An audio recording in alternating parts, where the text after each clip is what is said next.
So I'm here at a new home site in Flagler County. I'll be using the new construction checklist to go through this evaluation with you all today. This checklist is a little different from the residential home evaluation checklist.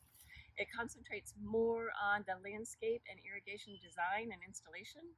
The home recognition checklist focuses more maybe on the maintenance, the use of fertilizer and pesticides, the more cultural practices. For the new construction, these checklists, when I've used them mainly for Florida Green Building Coalition certification, for Habitat for Humanity houses, and for the low-income housing tax credit. So when I've done these new constructions, it's mainly been for the lower-end houses and not some of the really high-end residential. Hopefully we'll start to see that in the future. So with these new home checklists, some of the common issues that I've seen are many of the houses don't actually have 10 different species of plants, and that's one of the requirements for silver level recognition. So as we look around this landscape here, we can see what they have, and we've got 4 different kinds of plants there, 5, a few more inside this landscape bed, and also a few different varieties on the other side of the garage.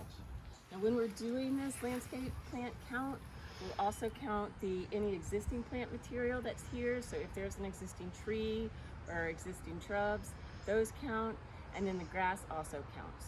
Some of the other things that we see in the new construction pretty often is if you take a look at the plant spacing, it might be too close together.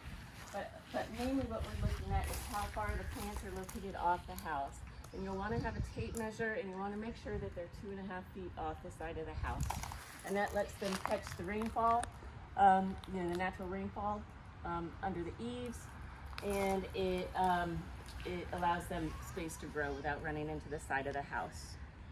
Some of the other things that we commonly see are there may not be a rain sensor, so be sure to check for a rain sensor if there's an irrigation system. I've had issues with the type of mulch that they choose. A lot of times you'll see cypress mulch, so you really want to make sure that they've used some kind of Florida-friendly approved mulch in their landscape. And then you'll see where the mulch is not pulled back from the plant at all. So it's a good educational opportunity to let them know to pull that mulch back just a little bit. So now we're going to walk around and look at the back of the house. Some of the other common things I see in these new constructions is this unirrigated bahia, and also with just micro irrigation in the plant beds. So you can see that they have that. A lot of times on these houses, there also might be just a manual irrigation system rather than an automatic one. Okay, so we're in the backyard now, and we can see he has a landscape bed in the backyard with a couple crepe myrtles and some plumbago. One thing I might recommend to this builder is to move this landscape bed back to the fence for ease of maintenance in the future. This doesn't impact him getting recognized or not. It's just something for him to consider next time. So there are no gutters on this house, and that's fairly typical in this price range of house. But what you'll want to do is make sure that if there are gutters, the downspouts are pointed towards either a landscape bed or a pervious area. So some of the successes I've had working with this particular builder is that we've really increased the diversity of plant material that he's using.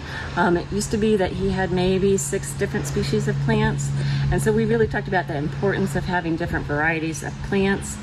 And we also talked about the importance of not using cypress mulch. So I think that's a great success in itself. And we also talked about the importance of using rain sensors if he installs an in-ground irrigation system.